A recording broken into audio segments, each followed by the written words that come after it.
Ever since black people in America got their freedom, turning our struggle into cool has been our claim to fame.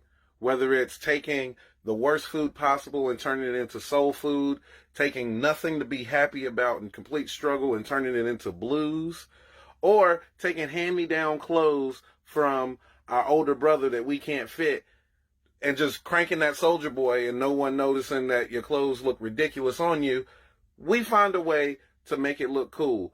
Even whenever we are oppressed, we make it look cool. Police won't leave us alone. F the police.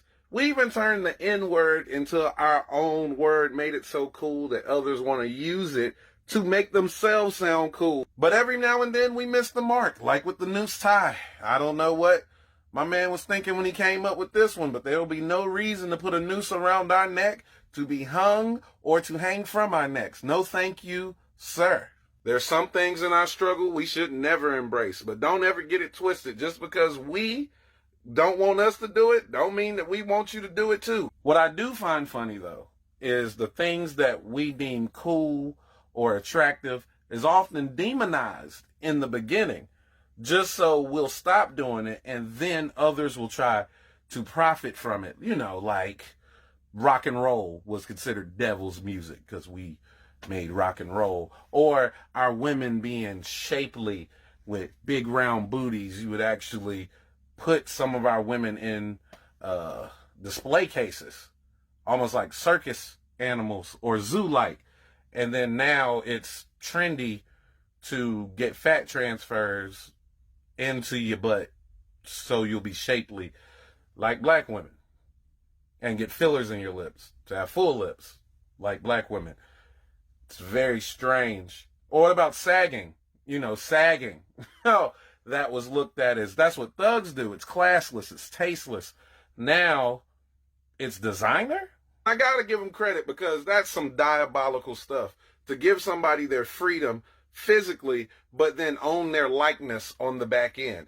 Profit from everything they created. That's how you end up being named Prince Rogers at birth, and then later not being able to call yourself by the name you were given and have to go by a symbol or the artist formerly known, because even though you own your body and your choices, someone owns your likeness. Can you imagine dying and your family doesn't own your memories?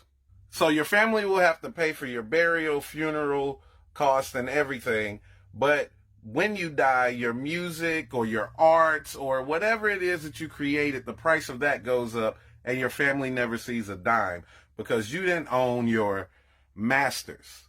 Isn't that amazing? I found it funny that people looked at the whole Haiti thing and was like, why isn't Joe Biden saying anything? And that's why I like Joe Biden. You know what I mean? Joe Biden was like, there's no reason to address this. I addressed this years ago. Why is Biden so concerned about Bosnia and not about Haiti? Is it because blacks are involved in Haiti? Blacks are what at stake in Haiti, and in Bosnia they are European whites. If Haiti, a god-awful thing to say, if Haiti just quietly sunk into the Caribbean or rose up 300 feet, it wouldn't matter a whole lot. But don't take it personal, Haiti. They don't do nothing for us either, and we live here.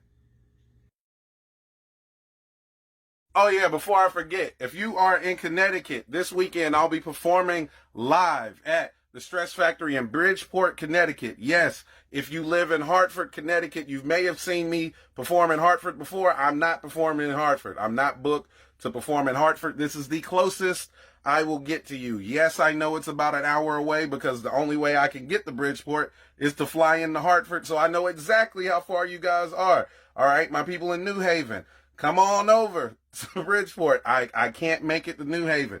My only stop in Connecticut is Bridgeport. I apologize for the inconvenience. We're dealing with the same things. This is the only way we're going to see each other, people. All right? Hopefully I see you guys there. If I don't, I completely understand. For those who are coming out, be ready for a hell of a show.